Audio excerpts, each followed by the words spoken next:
하나님 말씀 요한계시록 20장입니다. 찾으셨죠?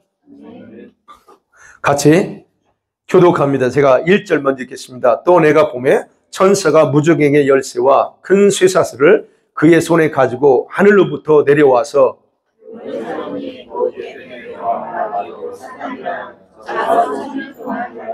무저갱에 던져 넣어 잠그고 그 위에 인동하여 천년이 차도록 다시는 만국을 미혹하지 못하게 하였는데 그 후에는 반드시 잠깐 노일이라.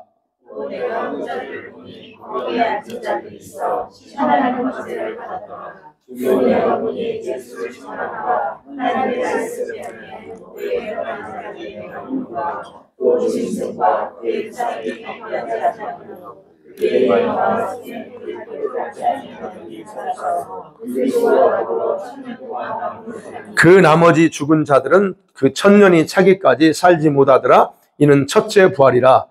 이 첫째 부활에 참여하는 자들은 복이 있고 거룩하도다.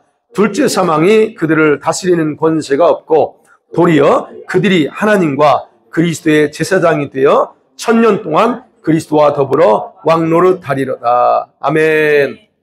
자, 드디어 20장 얼굴에 미소를 지을 수 있게 하는 장입니다. 19장까지는 뭐 재앙의 심판의 죽음의 별의별 좀 좋지 않은 그런 내용인데, 자 20장부터는 드디어 하나님이 통치하는 그러면서 이제 영원한 천국에 대한 부분을 봅니다. 그래서 좀 이거 볼 때도 기분 좋아요. 자, 오늘은 이 내용 보면 천년 동안 왕노릇한다. 그 다음에 첫째 부활이라고 하는 단어가 드디어 등장합니다. 자, 그런 부분에서 볼 때 우리가 생각해 볼 거는요, 오늘 여러분 어떤 성도가 포인트는 겁니다. 어떤 성도가 첫째 부활에 참여할 수 있는가 하는 거예요. 이건 굉장히 중요한 부분입니다. 자, 오늘 본문을 제가 요약해서 먼저 말씀드릴게요. 보면 연속적으로 두 가지 일어날 일들을 이 요한이 지금 환상을 통해 본 것을 기록하고 있는 겁니다. 하나는 이제 1절에서 3절까지 온천을 꿰었던 그런 사단이 잡혀서 어디 가요? 무저갱의 감옥에 갇힙니다. 그리고 나서 이 땅에 진짜 평화가 옵니다. 그게 천년 동안이다라고 내용이죠. 여기에서 우리가 보면 지구가 갑자기 심판할 때 지구가 폭발해가지고 없어져 버리는 게 아니에요. 새로운 영화로운 천국이 있다, 이미 있다고도 말하지 않습니다. 오히려 천년 동안 사단이 감옥에 갇힘을 통해서 어떤 일이 발생합니까? 그 후에 풀려나서, 나중에 이제 좀 풀려나요. 풀려나서 이 땅에 존재하는 사람들을 또다시 유혹하게 된다는 좀 불안한 내용이 일단 3절까지 기록되어 있어요. 그 다음에 두 번째 보니까 이제 사탄이 잡혀 있습니다. 그리고 예수님께서 천년 동안 통치한다 하는 내용입니다. 그런데 거기에 예수님이 왕으로 통치하지만 어떤 사람이 그 예수님과 함께 같이 천년 동안 통치한다라고 이게 구체적으로 기록되어 있다는 거예요. 그러면 여기서 생각할 게 오늘날 우리 성도들이 알아야 될 첫째 부활의 중요성이 여기 등장하는 거예요. 그리고 주님이 재림하시면 곧바로 우리가 천국으로 가는 게 아니에요. 천국으로 가는 게 아니고 지상에서 생활한다 하는 것을 알 수 있습니다. 얼마 동안? 천년 동안. 물론 우리가 혼인잔치 때는 그곳에 가겠지요. 그렇지만 다시 내려와요. 그게 이제 4절에서 6절 통해서 우리가 알 수 있어요. 그러면 아까 앞에서 말씀드렸죠. 이 지구가 갑자기 폭발이 없어지냐? 아니, 그랬지 않아요. 이사야 65장 17절을 보면 보라 내가 새하늘과 새 땅을 창조하나니 이전 것은 기억되거나 마음에 생각나지 않을 거야 그럽니다. 새로운 어떤 하나님이 창조를 합니다. 즉 천년 동안 여기서 할 수 있는 그런 이 왕국은 지금과 같은 상태가 아니에요. 하나님께서 새로 창조하신 세상이라는 거예요. 그게 어떤 세상인지는 몰라. 그런데 성경이 말하기를 우리가 비록 여기서 살아서 알지만, 그렇지만 지금처럼 고통스럽고 지금처럼 막 파괴하고 이런 세상이 아니라는 거예요. 그래서 이거는 우리가 알아야 될 것은 이 천년왕국은 최초의 에덴 동산의 회복이라는 거예요. 그럼 에덴 동산의 타락하기 전의 모습, 완벽한 그런 모습, 그 모습이기 때문에 그래서 지금처럼 막 파괴되고 막 이렇게 우리처럼 막 그러는 세상 아니기 때문에 과거에 우리가 그랬지만 그것이 기억되지 않는 완벽한 세상이다라고 하는 거예요. 그리고 그때 가면 예루살렘도 지금처럼 존재한다 말합니다. 그리고 지금처럼 하나님을 예배하는 중심지가 돼요. 천년왕국 때. 그게 스가랴서 14장 16절에 그렇게 기록되어 있어요. 그래서 해마다 예루살렘에 올라가서 하나님을 경배해야 된다라고 기록되어 있어요. 그게 언제냐? 천년왕국 때 얘기하는 거예요. 그렇다면 그 새롭게 창조된 나라는 여전히 이 지상일 거고, 그 다음에 거기에도 역시 인종과 종족으로 구별된다 하는 거예요. 그건 나중에 제가 또 얘기할 겁니다. 이거를 제가 여러분에게 천년왕국이 있어 라고 이야기하기까지는요, 저는 굉장히 갈등 많이 하는 사람이에요. 천년왕국 없다고 주장했던 사람이기 때문에 그렇다는 거예요. 그런데 다시 이제 보면서 천년왕국이 있다고 하는 것을 제가 이제 주장합니다. 그래서 어쨌든 그런 내용을 우리가 보는데, 보세요. 우리가 첫 번째로 생각해 볼까요? 1절, 3절 보면, 거기 보면 그래요. 무정에게 갇혔어요. 사탄이. 자, 적그리스도에게 사단이 뭘 줬어요? 자신의 능력을 줬습니다. 보좌도 줬고 큰 권세를 줬어. 그래서 온 세상을 자기 손아귀에 넣고 타락하게 만들었어요. 누가? 사단이요. 근데 그 사단이 하나님의 천사에 의해서 결박됐습니다. 그렇죠? 큰 쇠사슬에 결박됐어. 그리고 나서 어디래요? 바로 무정의 감옥에다 집어넣어 버립니다. 여러분, 하나님께서 그 사탄을 잡아서 심판합니다. 최종 판결이 몇 년이에요? 1000년 판결 내렸습니다. 그리고 1000년 동안 무정의 감옥 속에 감금합니다. 그 결과 세상 어때요? 세상은 더 이상 불행이 없어. 왜요? 미혹이 없어요. 미혹하는 사단이 사라져버렸어요. 그러다 보니까 진짜 유토피아가 생긴 거예요. 진짜 참평화, 에덴, 이 상태가 회복되는 겁니다. 그러면 여기서 말하는 무적행이라고 하는 거 있죠. 1절에 무적행. 이 무적행이 뭐냐? 1절과 3절에 무적행. 이걸 짧게 설명하면요, 헬라말은 아비소스라는 단어예요. 예, 밑이 끝이 없는 구덩이에요. 우리 일반적으로 끝이 있잖아요. 근데 끝이 없는 구덩이. 그건 우리가 상상 못하죠. 아버지, 우리 하나님만 말 수 있는 곳이니까. 그게 바로 무적행입니다. 바로 이 무적행이 누구를 해서 만드느냐? 바로 이 사탄, 이 타락한 사단을 거기에 지옥에 영원한 불못에서 던지기 전에 지금 묶여있는 감옥이에요. 그곳에 일시적으로 가둬두는 감옥이다라고 해석을 합니다. 그래서 이 무적행은요, 귀신이 사단의 쫄개들 있잖아요. 이 쫄개들이, 귀신들이 들어가기 무서워하는 곳이에요. 그걸 어떻게 하냐면, 성경에 기록되어 있어요. 누가복음 8장 31절에. 거라사 지방에서 만난 근대 귀신 있잖아요. 예수님을 보고 부르짖어요. 큰 소리 부르짖어요. 제발 지극히 높으신 하나님의 아들이여, 우리를 저 무적행이 던지지 마세요. 그래요. 무적행. 그곳이 얼마나 무시무시하다는 걸 이 귀신들이 알아. 그래서 그들도 역시 가기 싫어하는 그런 곳이라는 거예요. 그래서 이 사단을 잡아서 무적행이다 감옥에다 집어넣고 자물쇠를 잠가 놓습니다. 그래서 누구 허락 없이, 즉 주님의 허락 없이는 아무도 열 수 없는 상태가 되게 만듭니다. 근데 이제 중요한 것, 3절 하반절에 마지막 보면 그 후에 반드시 잠깐 노일이라 그랬어요. 1000년이 차면 잠깐 노인데요. 그 잠깐이 기간이 어떤 기간인지 우리는 모릅니다. 그러나 성경에 잠깐이라고 기록되어 있어요. 100년이 될지 우리 시간으로 그건 몰라요. 잠깐 노인데요. 그런데 결국은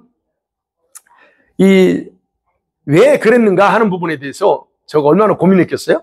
그건 아마 또 제가 아마 또 할지도 모르겠습니다. 자, 그 다음에 두 번째, 이제 우리가 봐야 될 게 이제 3절까지는 뭐 그렇지만 4절부터 우리가 중요하게 봐야 될 게, 천년 동안 왕노릇 할 자들이 있다는 거예요. 자, 요한이 지금 환상을 또 봅니다. 4절에 내가 보자들을 보니 그래요. 그런 사단이 잠긴 걸 봤습니다. 그 다음에 사단이 잠긴 이후에 또 다른 광경이 요한의 눈에 들어와요. 봅니다. 그러면서 그 다음에 이루어질 때를 얘기해요. 그러면 4절의 환상을 보면 환상의 내용이 하나가 아니라 둘이 같은 것이 이게 뭐랄까요? 두 가지를 보고 있는 거 한마디로 다 말씀드리면 두 가지 환상을 보는 거예요. 하나가 아니고. 그런데 달라. 두 가지가 다. 첫 번째 뭐예요? 상반절에 있죠. 내가 보좌들 보니 거기 앉은 자들이 이건 왕권, 왕권 이 보좌 14만 4천 보좌에 앉을 수 있는 왕권 신부들 또는 왕에 속한 자들이 여기에 보이는 거예요. 그들은 심판하는 권세를 가지고 있어요. 그런 무리들이 지금 보입니다. 그래서 심판하는 권세를 받았더라. 그 다음에 또 내가 보니 그럽니다. 요한의 눈에 그렇게 구분돼서 보여요. 두 번째 그 내용은 뭐예요? 두 종류의 영혼들이 보입니다. 두 종류. 보니까 말씀 때문에, 하나님 말씀 때문에 목 베며 죽은 자들. 그럼 우리식으로 보면 순교자들이죠. 그런 사람들과 그 다음에 대환란 때예요. 이건 대환란에 해당되는 사람들. 짐승과 우상표를 받지 않는 그런 사람들이 지금 죽어 있는 걸 봐요. 근데 거기서 살아서 그랬더라. 어쨌든 그 부분을 보여요. 이 두 장면을 보여요. 근데 여기에 대해서 두 장면을 나오는 그 내용을 해석은 두 가지로 해석해요. 크게 두 가지. 하나는 첫 번째 그 보좌에 앉은 사람이나 그 다음에 순교자들이나 그 다음에 대환란 때 살아남은 자들이나 모두가 어떻게 볼까요? 동일인은 아니지만 그냥 두 종류의 성도들을 이렇게 표현한 거다라고 얘기합니다. 네, 동일한, 여러분, 그 동일한 사람들은 아니야. 그렇지만 그냥 다 똑같은 성도들인데 두 부류로 구분해서 표현했다라고 얘기하고, 하나는 그렇게 말하지 않습니다. 이건 아니다. 그게 아니고 이제는 서로 다른 세 부류의 사람들이다라고 해석을 합니다. 자, 첫 번째 해석을 보면요. 보좌에 있는 사람들이 어떤 사람이냐? 그러면 그 다 구원받은 성도들이야 라고 해석합니다. 그 다음에 순교자들 나오죠. 환난을 이긴 자들. 이거 다 모두 같은 성도들이야 라고 얘기한 거예요. 그러니까 뭐예요? 보좌에 앉은 자들도 구원받은 성도고, 순교자들 또는 여기서 대환란 때 살아남은 자도 다 같은 성도야 라고 해석하는 거예요. 그 대신 이렇게 구분했다라고만 표현합니다. 여러분 보세요. 그래서 이거를 이제 그 4절을 해석할 때 이 말씀에 근거해서 해석할 때 이렇게 해석하는 거예요. 또 내가 보좌를 보니 그들이 구에 앉았는데 심판이 그들에게 주어졌더라. 심판권이 주어졌다 그래. 그리고 또 예수님에 대한 증거와 하나님의 말씀으로 인해서 목뱀을 당한 사람들의 영혼들도 보았는데, 자, 여기까지는 같아. 그런데 그들이 어떤 사람이냐 하면 그걸 설명하는 게 바로 이제 합 뒤쪽이라는 거예요. 그들이 어떤 사람이냐면 요 말이에요. 이게 그거는 짐승이나 우상숭배 또는 표 받지 않은 뿐만 아니라 우상숭배를 하지 않은 것뿐 아니라 표도 받지 않았던 자들이더라. 그렇게 해석해요. 그렇기 때문에 그들이 지금 살아서 그리스도 앞에 1000년 동안 왕노릇한다. 그렇게 해석하는 거예요. 포인트는 뭐냐? 과연 그들이 어떤 사람이냐 하는 것을 후반절은 그들이 누구에 대한 설명하는 거다라고 이렇게 해석한다는 거예요. 자, 근데 이제 이렇게 해석하게 되면 문제가 있어요. 모든 사람들이 보좌에 앉은 사람도 성도고, 그 다음에 순교자들도 같은 성도들하고 하면 그렇게 해석할 때 문제는 뭐냐는 거예요. 왜 그러면 보좌에 앉은 사람도 구원받은 성도면 왜 별도로 순교자 그룹들을 따로 이렇게 보여줄까 하는 거예요.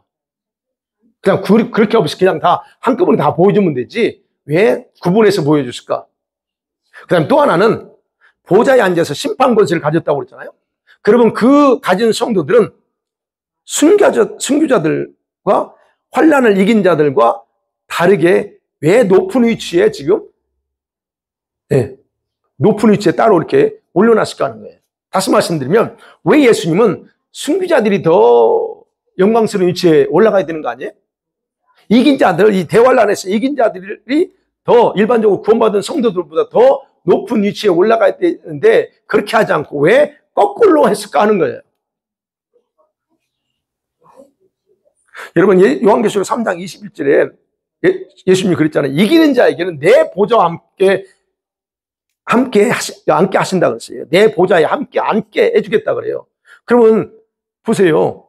그 해석을 어떻게 해석할 거예요? 이런 문제가 있다 하는 거예요. 그 다음에 둘째로 우리 성경에 세 종류를 번역했어요. 그죠? 또 내가 보니, 그 다음에 또 내가 보니, 이렇게 구분합니다. 세 종류 사람 구분해요. 그러면 보좌 앉은 사람 따로 있고, 승귀자 그룹 따로 있고, 환난과 우상을 피하고, 표를 피하고, 표받지 않는 자들 따로 있다는 얘기예요. 여기는. 그렇게 본다는 거예요. 우리 성경이 그런 부분에 조금 더 합리적으로 잘 돼 있다는 거예요. 근데 특이한 건 뭐냐면, 첫 번째 보좌에 앉아서 심판 권세를 가진 자들이 누굴까에 대해서는 그냥 보여주기만 했지, 아무런 언급 없이 바로 순교자들로 넘어간다는 얘기예요. 순교자들로.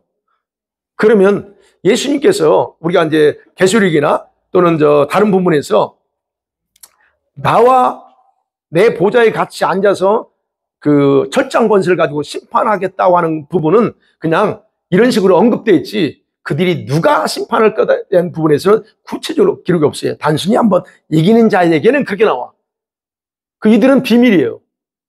이 심판 권세를 가진 보좌에 앉아 있는 그 그룹들은 주님이 특별히 드러내지 않고 그냥 비밀로 해요. 그래, 지금 여기서도 그래요. 첫 번째 심판 권세, 그게 13만 4천이에요. 보좌에 앉을, 심판할 수 있는 왕들이. 그러면 이들은 보통 특별한 존재들이 아니라는 걸 우리가 생각해야 돼요. 그러니까 그런 부분에서 그들의 모습은 그냥 보여주기만 하고 그들에 대해서는 설명 없어. 그리고 바로 승리자 그룹으로 넘어간다는 거예요. 그러면서 곧바로 그들의 상태를 다음과 같이 얘기하잖아요. 못 뱀은 자들의 영혼과 짐승과 그의 우상에 경배하지 아니하고 그들의 이마와 손의 표를 받지 아니한 자들이 그 다음에 살아서라고 하는 단어예요. 살아서. 여기 여러분이 이 4절 말씀을 해석할 때 포인트는 모든 학자들이 살아서라고 하는 단어예요. 여기서 헬라어로는 에제산이라는 단어입니다. 에제산. 이 헬라 뜻은 여러분 살았다고 하는 거예요. 살아났다는 거거든요. 그럼 어떤 사람을 살아난다는 걸 표현하냐면 이것은 죽었다가 육체적으로 다시 부활하는 것을 말할 때 쓰는 단어예요. 아무 때나 쓰는 게 아니고 죽었던 자가 다시 살아날 때 그걸 가리킬 때 쓰는 단어라. 그렇다 하면 이들 순교자들이 지금 대환란의 때에 목베어 순교당한 자들이라고 해석이 가능해요. 그러니까 두 가지 해석이에요. 여기서 살아서라고 할 때 이 순교자들을 지금 여기 보면 표받지 않고 한 이런 사람들을 그러면 앞에 순교자들, 목베인 자들이 누구냐라고 할 때 바로 이때 그런 목베어 대환란 때 순교당한 사람들을 가리킨다라고 하나로 해석할 수 있고, 또 하나는 순교자들은 따로 있고 그 다음에 대환란에 살다가 지난주 말씀드린 알곡추수 때에 변형돼서 올라간 성도들일 가능성이 크다라고 그렇게 해석하는 겁니다. 바로 여기에서 여러분 부활 사건이 이미 일어났다는 걸 우리가 이해할 수 있는 거예요. 주님의 알곡추수하고 다 끝났다는 것을 알 수 있다는 거예요. 그러니까 부활사건은 19장 안에 이미 나타나지 않지만 포함되어 있다라고 우리가 보는 거예요. 자, 어찌됐든 우리가 그렇다면 요건 중요한 포인트는 아니니까. 자, 우리 주님께서 대환란에 남아서 이 짐승표, 우상, 경배하지 않고 거부한 성도들을 바로 마지막 때에 알곡 추수한다고 그랬어요. 추수할 때 바로 순교자들과 죽은 성도들 중에서 부활하기에 합당하게 주님이 여긴 자들, 인정한 자들이 부활할 거라 하는 거예요. 그래서 지금 얘기하는 거예요. 살아서 예수님과 더불어 1000년 동안 왕노릇 한다 그래요. 살아난다니 육체적인 부활이에요. 그러니까 그런 사람들이 부활시킨다는 거예요. 이게 바로 그러면서 첫째 부활이다 그럽니다. 5절, 그죠? 이는 첫째 부활이라 그래요. 자, 그러면 우리가 여기 생각해야 될게요. 첫째 부활이라고 표현했으면 그 다음에 또 다른 부활이 있다는 얘기예요. 두 번째 부활이 있다는 얘기예요. 왜? 그래서 5절, 그 나머지 죽은 자들은 1000년 차기까지 살지 못해. 이들이 부활해야 돼. 이게 둘째 부활이라는 거예요. 그런데 성경에는 둘째 부활에 대한 언급이 없어요. 첫째 부활만 언급합니다. 왜 그랬을까요? 생각해 보는 거예요. 아니, 왜 주님이 첫째 부활이 있으면 둘째 부활도 있지, 왜 둘째 부활은 언급 안 하실까? 여러분, 계시록 이 환상을 전개해 나가는 그 상황 속에서 주님께서는 뭐에 초점을 두고 있느냐? 천년왕국에 초점을 두고 있기 때문에 그래요. 천년왕국에서 누가 왕노릇하냐? 요것만 주님이 포커스 두기 때문에 거기에 지금 둘째 부활, 셋째 부활 언급할 필요 없다는 얘기예요. 야, 마귀가 강림됐습니다. 사단이 무지개에 들어갔습니다. 땅에서는 완전한 낙원이 성취돼요. 천년간. 그 속에서 우리 성도들의 이치를 설명하는 것이 더 중요하다는 거예요. 어떤 사람들, 이긴 자들, 또는 이렇게 하나님 앞에 특별하게 자격을 받은 자들. 그러니까 주님이 그 모습을 통해서 환난 속에 있는 자들에게 용기를 주는 거예요. 이런 사람들, 이게 부활에 대해서 왕노릇 한다고 하는 것을 가르쳐줌을 통해서 너희들이 뭐에 더 집중하고 뭐에 더 소망을 두고 살아야 되냐 하는 걸. 그러니까 둘째 부활 이런 거 언급할 이유가 없는 거예요. 그래서 우리는 여러분 생각해야 될 게 여기서 5절, 6절이 더 중요하다는, 관심을 더 둬야 되는 거예요. 여러분, 첫째 부활에 참여하는 것이 얼마나 중요한가를 알 수 있게 해주는 게 5절, 6절이에요. 여러분 6절을 같이 한번 봐요. 우리가 이게 굉장히 중요한 부분이에요. 6절 시작. 이 첫째 부활에 참여한 자들은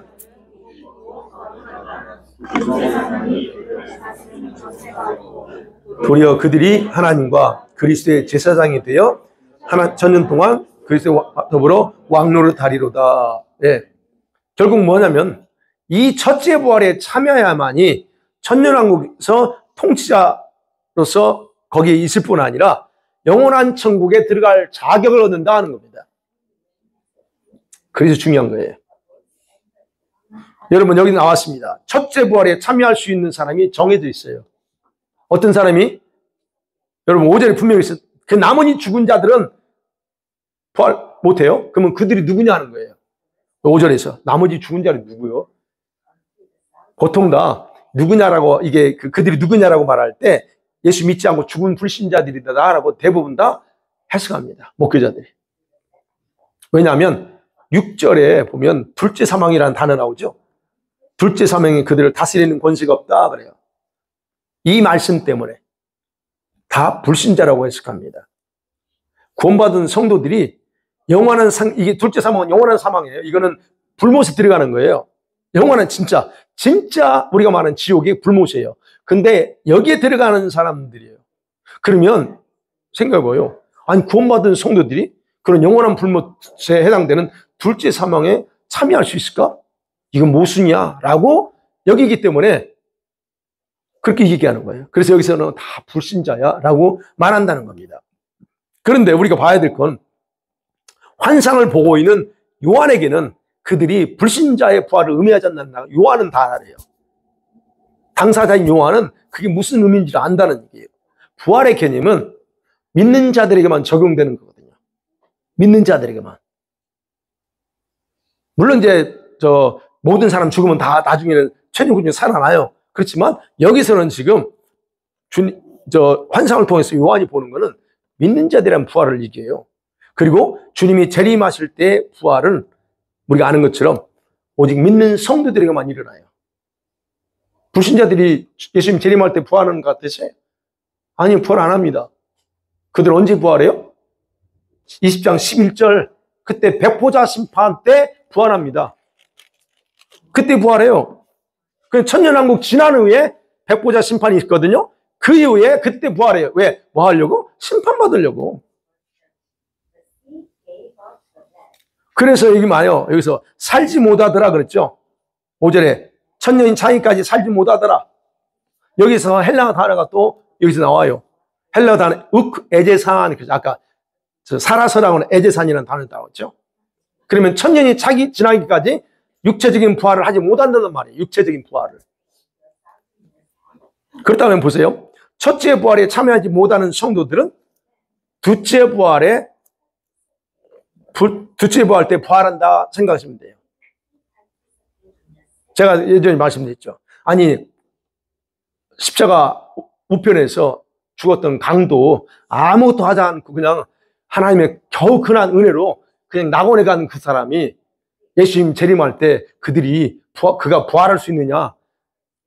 제가 안 된다고 그랬죠. 왜요? 하나님의 공의상 안 돼. 병상에서 겨우 지금 막 박혀다가 병상에서 가서 예수 믿어야 된다고 해서 그때 겨우 구원시킨 그 영혼이 예수님 재림할 때 부활할 수 있을까 하는 거예요. 아니에요. 그러니까 그런 부분에서 바로 그 얘기하는 거예요, 지금. 부활 안 돼. 그러면 이들은 둘째 부활 때 그들은 살아나는 거예요. 천년왕국 이후에. 그렇기 때문에 5절, 6절에서 강조하고 있는 것은 첫째 부활에 참여하는 자가 바로 천년왕국에서 영광을 누린다는 거예요. 그렇다면 우리의 관심이 뭐냐 하는 거예요. 첫째 부활이 중요하다. 네. 여기 동참해야 되는 건 하는 거예요. 여러분 기억하세요. 이거 읽으면서 여러분 그냥 읽지 마세요. 아, 첫째 부활에 내가 참여해야 되는 거 하는 거예요. 이게 얼마나 중요하냐 하는 거예요. 그래서 말하는 거예요. 6절에 이 첫째 부활에 참여하는 자는 복 있고 거룩하다 그래. 왜 이 말을 썼을까? 참여하지 못할 자들이 있다는 얘기예요. 근데 이 첫째 부활에 참여하는 사람은 진짜 복된 거예요. 왜? 이들이 왜 복되고 거룩하다요?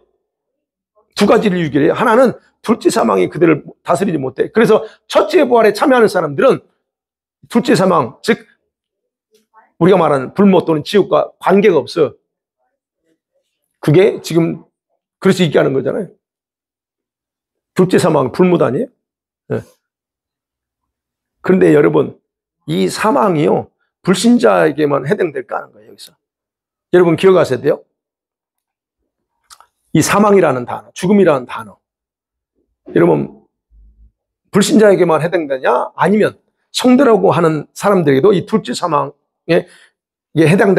해당되는가를 정확하게 여러분이 이해하셔야 돼요. 간단해요. 이해할 수 있는 간단해. 여러분, 지금도 우리가 믿는 자가 또 믿는다고 하는 자가 지옥 갈 수 있어요? 우리가 흔히 죽으면 천국에 못 가고 엉뚱한 데 갈 수 있어요? 그게 가능하다면 똑같습니다. 그게 가능하다고 여러분 인정한다면 똑같아요. 그러면 우리 성도라고 하는 사람들 중에서도 이런 불행을 당할 수 있는 사람이 수두룩하다는 거예요. 그런데 대부분 한 번 구원받은 사람은 영원한 구원이야라고 주장하는 사람들은 이 성도들이 감히 어떻게 그 불못, 그 지옥에 들어갈 수 있어? 이 부분에 대해서 인정하지 못합니다. 어찌됐든 근데 성경 그렇게 말하고 있다. 둘째 사망이 그들을 다스릴 권세가 없다. 그 다음에 또 하나는 그들이 첫째 부활한 사람들만 예수님과 천년 동안 왕노를 한다. 그래서 그런 분들이 복이 있고 그런 사람이 거룩하다 그래요. 분명하게 성경에서 말하고 있습니다. 그럼 마지막 세 번째 생각할게요. 그러면 이 어떤 성도가 이 첫째 부활에 참여할 수 있는가 하는 거예요. 우린 첫째 부활에 참여해야 되는데 분명히 어떤 성도가 할까요? 일반적으로 보면 그래요. 일반적으로 성도들은 모든 믿는 자들이에요. 그렇기 때문에 주님이 재림할 때 당연히 부활할 거라는 가장 기본적인 그런 상식을 가지고 있습니다. 여러분은 어떠세요? 믿는 자들은 다 부활할 거로 그렇게 일반적으로 알고 계시죠? 예, 그랬으면 좋겠어요. 그런 분들한테 실망 주고 싶지 않지만 그랬으면 좋겠어. 근데 여러분 분명히 여러분만큼이라도 생각들을 다시 정립해야 됩니다. 과연 그게 성경적일까? 성경에서 말하는 것을 내가 그대로 생각하고 있는지 아니면 그냥 막연히 생각하는 건지. 성경에서 우리가 뭐라고 말하고 봐야죠. 성경에서 부활에 대해서 뭐라고 말하고 있는가? 여러분 그래서 얘기하는 거예요. 제가 예전에도 믿고 안 믿고는 여러분 자유다. 뭘 믿고 하는 건 자유야. 그러나 성경이 말하고 있는 걸 믿어야 그게 믿음이지 내가 믿고 싶은 대로 믿는 건 믿음 아니에요. 근데 요즘은 다 자기가 믿고 싶은 대로 믿어. 근데 그걸 믿음이라고 얘기해. 그거 아니다는 거죠. 그렇다면 우리 성도들의 부활에 대해서 일반적으로 사람들이 생각하고 해석하는 것처럼 그렇게 해주면 좋지. 누구나 다 부활한다면 얼마나 좋아요. 지금 우리처럼 이렇게 빡세게 안 해도 돼. 다 부활하면 왜 지금 우리가 여기 와서 지금 이러고 있어? 안 하지. 그냥 다 하면 되죠. 그래서 여러분 그런 부분에서 우리가 생각해야 돼요. 그런 부분을 생각하면서 결국 과연 믿고 죽은 모든 사람들 또는 환난에 남았던 자들이 과연 첫째 부활에 참여할 수 있을까 하는 부분을 한번 생각해 봐야 돼요. 자, 그 부분에서 성경에서 정말 모든 사람이 부활하지 않는다는 것을 성경에 기록한 게 있어요. 누가복음 20장 35절이요. 성경에서 세 구절을 찾아볼 건데요. 20장 35절 같이 읽습니다. 시작. 저 세상과 및 죽은 자 가운데서 부활함을 얻기에 합당히 여김을 받은 자들이 장가가고 시집간 일이 없으며. 네. 여기서 포인트는 뭡니까? 부활함을 얻기에 합당히 여김을 받은 자들이 있대요. 이런 사람들만 부활에 참여하지 모든 사람이 아니라고 분명하게 말하고 있습니다. 즉, 몰라요. 어떤 사람이 기준인지, 그 부활은 어떤 사람이 기준일까? 하나님의 기준에 맞는 사람. 부활, 이 사람은 너는 하나님 평가할 때 너는 부활하기에 딱 맞아, 합당해, 자격이 있어 라고 하는 사람만 부활한다는 얘기예요. 아무나 하지 않는다요. 분명하게 말하죠. 이게 바로 모든 성도들이 첫째 부활에 해당되는 게 아니다라고 하는 것이 첫 번째 말씀이에요. 그 다음에 요한복음 6장 40절 45절 이건 안 찾으셔도 돼. 제가 설교했기 때문에 6장 40절에서 또 45절에서 뭐라고 그랬어요? 영생을 가진 자들은 마지막 날에 내가 그들을 살린다고 그랬어요. 그게 그 영생, 영원한 생명이 뭐냐? 주님이 재림 때요. 그때 누구나 아무나 살리는 게 아니고 부활시키는 게 아니고 부활시킨다니 그거 다시 살린다니 부활시킨다는 게 아니고 생명을 가진 자만 부활시킨다는 거예요. 그럼 아무나 아니라는 거예요. 그죠? 모든 성도들이 아니에요. 해당이 아니에요. 여기서 두 번째 말씀이고 세 번째 빌립보서를 봅니다. 빌립보서 3장 11절 12절 찾았죠? 그러면 10절부터 한번 봐요. 10절부터 그냥 앞 연결해서 10절 11절 12절 시작. 내가 그리스도와 그 부활의 권능과 그 고난에 참여함을 얻고자 하여 그의 죽으심을 본받아 어떻게 해서든지 죽은 자 가운데서 부활에 이르려 하노니 내가 이미 얻었다 함도 아니요 온전히 이루었다 함도 아니라 오직 내가 그리스도 예수께 잡힌 바 된 그것을 잡으려고 달려가노라. 아멘. 우리가 이제 목표 설정할 때 이 말씀을 많이 하죠. 표대를 잡아 이러면서. 그런데 여기서 바울이 아주 중요한 정보를 얘기해요. 11절에 어떻게 해서든 자기는 뭘 한다고요? 죽은 자 가운데서 다시 부활함을 얻으려고. 부활에 동참하고자 자기는 어떻게 해서든 지금 그거를 한대요. 그래서 아직은 자기가 잡지 않았어. 그렇기 때문에 자기는 그걸 얻기 위해서 달려간다라고 지금 그 얘기하는 거예요. 그러니까 우리가 생각할 때 바울이 그런 심정을 가지고 고백했다면 바울이 어떤 사람이에요?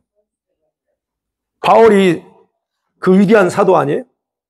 신약성 14권을 편지를 써서 우리한테 전해준 이 귀한 사도예요. 그런데 그가 우리가 생각을 당연히 바울이야 뭐 위대한 사람이니까 부활하지. 그런데 그때 당시 바울 입장에서는 지금 우리가 볼 때는 그가 이런 결과를 보니까 아이고 위대하다 그렇지만 그때 당시 바울 자신의 입장에서는 모르는 거예요. 자격이 될지 안 될지. 그래서 나중에 얘기잖아요. 고린도서도 자기가 남은 구원해놓고 나는 버림받지 않을까 이런 두려움 때문에 항상 두리고 떨림으로 구원을 이루러 가는 거예요. 우리도 그거 아니에요? 우리가 이제 완전히 그분 앞에서 모든 걸 받고 나서야 그렇구나 그렇지만 지금 입장 우리가 아무도 모르기 때문에 그런 심정이 있다는 거예요. 바울이 지금 그 얘기하는 거예요. 그렇기 때문에 어떻게 해서든지 내가 그 부활에 동참하는 자가 되려고 라고 얘기하는 거예요. 그래서 끝까지 그걸 놓지 않고 하겠다 하는 거예요. 그러니까 여러분, 저와 여러분이 부활은 아무나 되는 게 아니다는 거. 일반적으로 여러분, 의인과 악인이 부활한다는 말을 표현할 때 헬라 말로 아나타시스 톤 네크론이라는 단어를 써요. 헬라 말이에요. 그거. 그럼 거기서 어떻게 해서든 죽은 자 가운데서 부활에 해당되는 하는 건 텐 엑사 나스타신 텐 에크 네크론이나 이건 헬라 말이에요. 헬라인데 근데 바울이 이 단어를 썼을 때요, 신약 성경에서 찾아보기 힘든, 써본 적이 없는 이 표현을 써요. 이 바울이. 그러면 이 표현은 의인들, 즉 정말 하나님의 그 신실한 믿음의 사람들의 그 영광의 부활을 뜻하는 부활을 의미하는 거예요. 아무나 부활하는 게 아니고 이런 영광스러운 부활을 얻을 수 있는 사람들, 그 사람들의 영광, 자기도 얻고 싶어하는 그런 심정을 그렇게 표현했다는 거예요. 그래서 바울은 자신이 부활신앙을 강조하는 사람이었어요, 사실은 자기가. 그래서 주님이 재림하니까 어렵고 힘들 때 참으라, 인내하면 된다라고 데살로니가전서에서 계속 강조하는 거예요. 그럼에도 불구하고 그는 그 영광스러운 부활을 얻기에 합당한 자가 되기 위해서 그렇게 자기는 그냥 달려간다라고 그렇게 고백했던 겁니다. 그럼 바울이 그 부활에 참여할 수 있게 해서 여러분 자신이 뭘 했는가를 빌립보 교회 성도들한테 가르쳐 주는 거거든요. 그렇다면 우리가 여기서 생각해야 돼요. 오늘 본문에서 나오는 것들. 첫째 부활은 의인의 부활을 가리키는 거지 아무나 다 부활하는 걸 가리키는 게 아니라는 거예요. 하나님의 기준에 딱 맞은 인정받은 자들만 부활한 거라는 것을 가르친다는 거예요. 그래서 여러분 기억하셔야 될 거는 어떤 성들이 과연 부활에 참여할 수 있느냐 에 대한 그런 기준은 계시록에서 정확하게 알려줘요. 아무나 부활 안 돼. 부활의 기준은 이 땅에서 어떤 직분을 가지고 살았느냐, 여러분의 신분이 뭐 있느냐, 그 전혀 상관없어요. 얼마나 성공한 삶을 살았느냐, 상관없으면 얼마만큼 유명한 목사였냐, 뭐 유명한 연예인으로서 뭐 주의를 했느냐, 이것 전혀 상관없어요. 그래서 내가 항상 직분상으로 여러분 만약 부활이 정해진다면 목사, 선교사 이게 짱이지 뭐. 그래 다 목사하세요, 여러분. 선교사하고 그게 순일이 된다면 그게 아니요.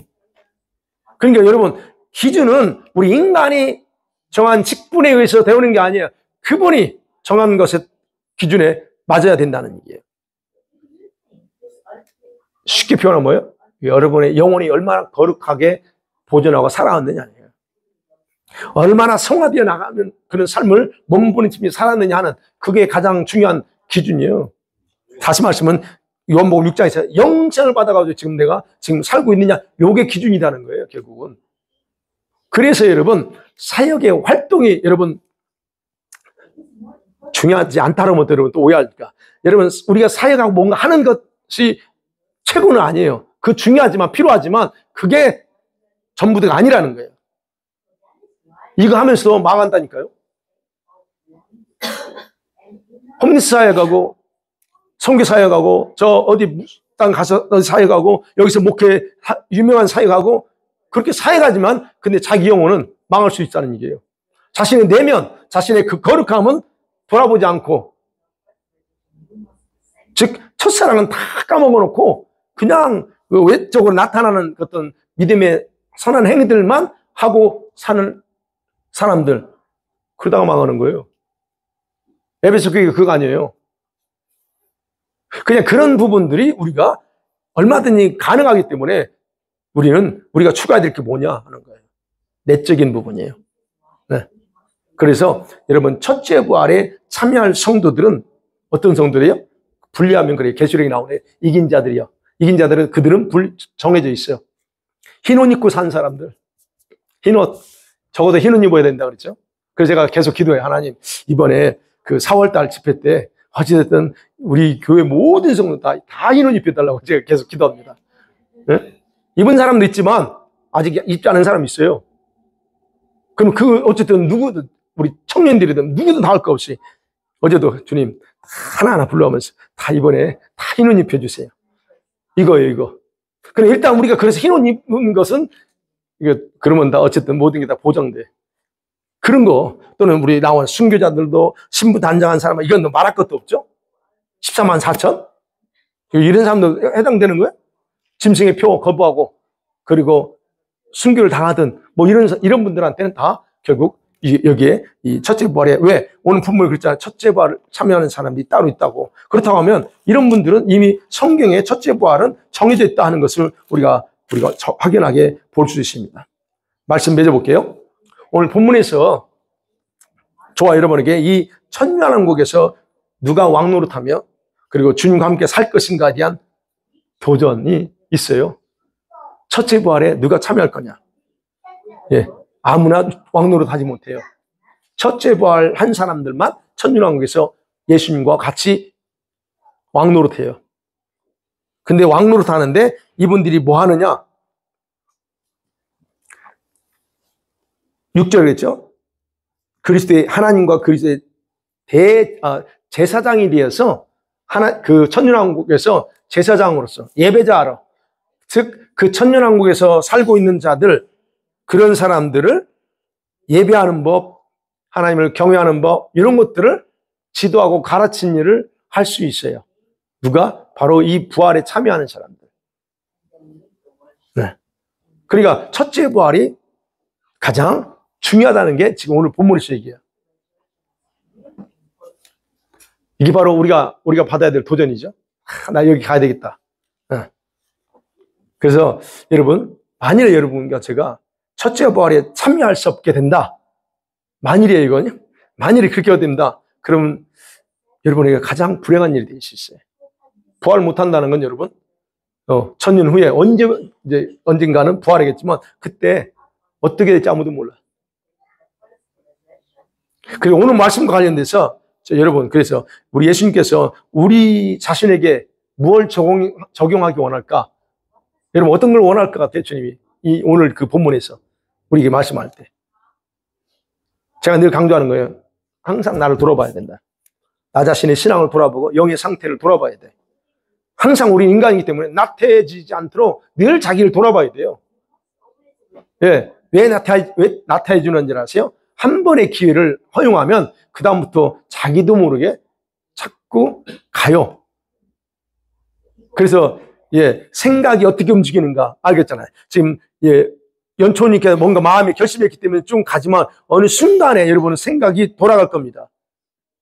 이런저런 이유로 해야 될 일들을 미루거나 하지 않게 될 거예요.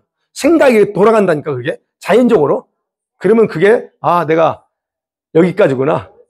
그럼 바로바로 돌아서야 돼요. 그걸 허용하게 되면 여러분은 그냥 또 물결이 흐르듯이 자기도 모르게 그냥 가요. 바빠서 이런 저 해서 흘러갑니다. 그러니까 이런 것들을 살피지 않으면 나태해지는, 안일해지는 그냥 순간 넘어가요. 자, 우리가 그런 부분을 우리가 나태해지지 않도록 여러분 스스로 각성하셔야 돼요. 그리고 더러운 흰옷이 있다면 우리가 매일매일 회개하면서 빨아야 되죠. 이것도 우리가 해야 될 일입니다. 분명히 또 여러분의 생명이 부활시킬 수 있는 영생을 가져야 된다고 그랬잖아요. 요한복음 6장에서. 그럴 수 있도록 여러분 매일 우리 주님을 먹고 마시는 것, 주님과 교제하는 삶, 채야 이런 삶을 계속적으로 유지하도록 우리는 오늘 말씀 통해서 주님 우리에게 이걸 원하지 않느냐 하는 걸 저는 생각해 봅니다. 여러분 어떠세요?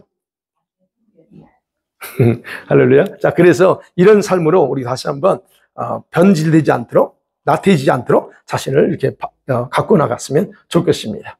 아멘. 이 시간에